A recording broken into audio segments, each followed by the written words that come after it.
quickly, it's because there's a vote, and the vote is really quite an important vote.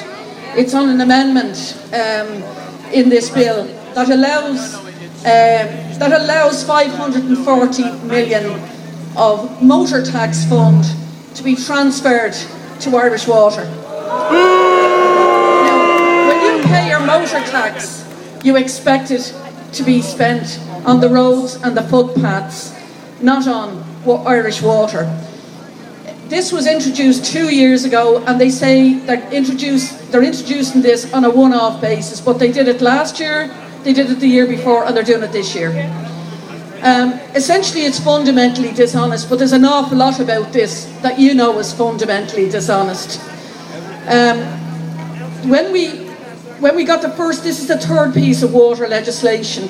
The first piece happened, it was shoved in on the same night as the promissory notes were turned into a sovereign debt, where you then were on the hook for 28 billion euros.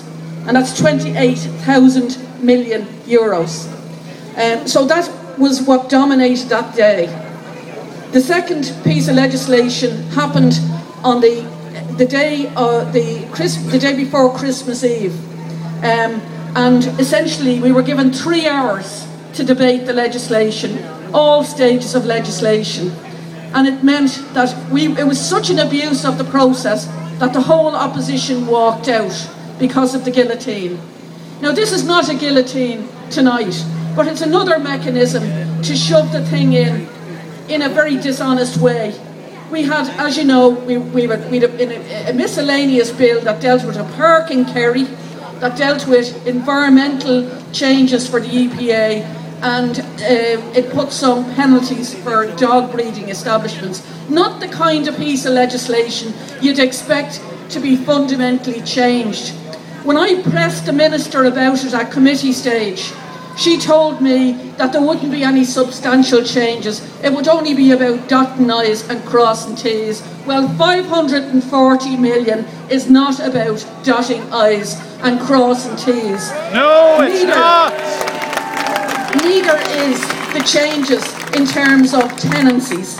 And neither is it dotting I's and crossing T's when you put a lien on people's homes that if they sell them, then they can't discharge the mortgage unless they pay outstanding water charges. So these are not minor issues, and this is no way to deal with this.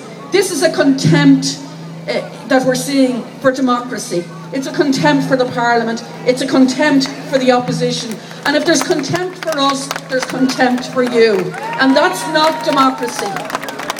Finally, I know I've just got to go back in because I want to make sure that we do call this vote. Finally, I just want to say a word in relation to what's happening in Greece. I just want to say that I think most people here will stand, if not everybody will stand here in solidarity with what's happening to our fellow European citizens in Greece who have been pushed beyond a point. And it doesn't even make sense where you look at a debt of 180% of GDP. It can't be paid back. It's unsustainable, and it has to be renegotiated. I've been calling for a European debt conference in the same way as there was a post-war debt conference that saw the German debt cut in half and the rest of it extended out over 60 or 70 years. That's what needs to happen. There's lots of countries in problems with debt, including the like of France, including Italy, including Spain. Unless we start doing that and start thinking differently, we will change nothing. So solidarity with our fellow European citizens in Greece. Thank you.